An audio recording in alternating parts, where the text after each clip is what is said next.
નમસ્કાર મિત્રો દેશ અને દુનિયાના સુપરફાસ્ટ સમાચારમાં તમારું સ્વાગત છે। વડોદરાથી સૌથી મોટા સમાચાર સામે આવ્યા છે। વડોદરામાં ફરીથી મગરની દહેશત જોવા મળી છે। પકડવાનો પ્રયાસ કર્યો તો કાર નીચે છુપાઈ ગયો। ભારે જહેમત બાદ રેસ્ક્યુ કરવામાં આવ્યું છે।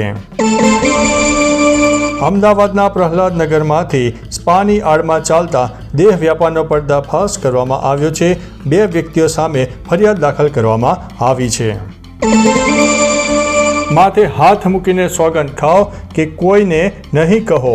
અમદાવાદના પોશ વિસ્તારમાં છરીની અણીએ બંગલામાં લૂંટની ઘટના સામે આવી છે। અમરેલીમાં અનરાધાર વરસાદ જોવા મળ્યો છે। ધોળાદ્રી નદીમાં આધેડ તણાયો હોવાના અહેવાલ છે। તાતણિયામાં પૂર આવતા ખોડિયાર મંદિર પાણીમાં ગરકાવ થઈ ગયું હતું।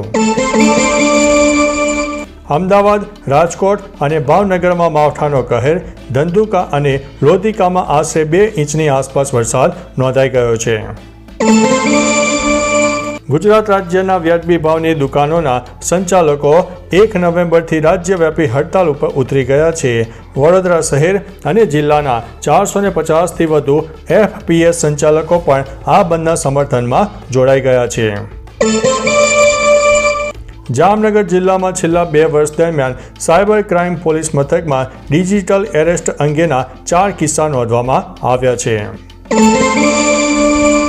જામનગરના ધરાનગર વિસ્તારમાં 2 પડોશીઓ વચ્ચે તકરારની ઘટના બની છે।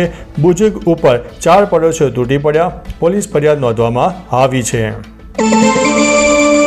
જામનગરમાં જૂના રેલવે સ્ટેશન વિસ્તારમાં રહેતા પાનના ધંધાર્થીના રહેણાંક મકાનમાંથી 117 નંગ ઇંગ્લિશ દારૂની બોટલોનો મસ્ત મોટો જથ્થો પકડી પાડવામાં આવ્યો છે। જામનગર શહેરમાં કમોસમી વરસાદનો માર યથાવત જોવા મળ્યો છે। રાત્રે વીજળીના કડાકા ભડાકા સાથે 1 ઇંચની આસપાસ વરસાદ નોંધાઈ ગયો છે।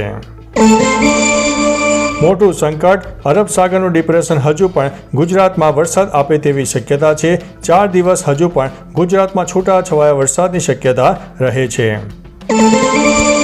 પરેશ ધાનાણીએ ખેતી બચાવો સત્યાગ્રહના નામે સરકારને ઘેર્યા। કવિતા દ્વારા ખેડૂતોની વેદના વ્યક્ત કરવામાં આવી છે।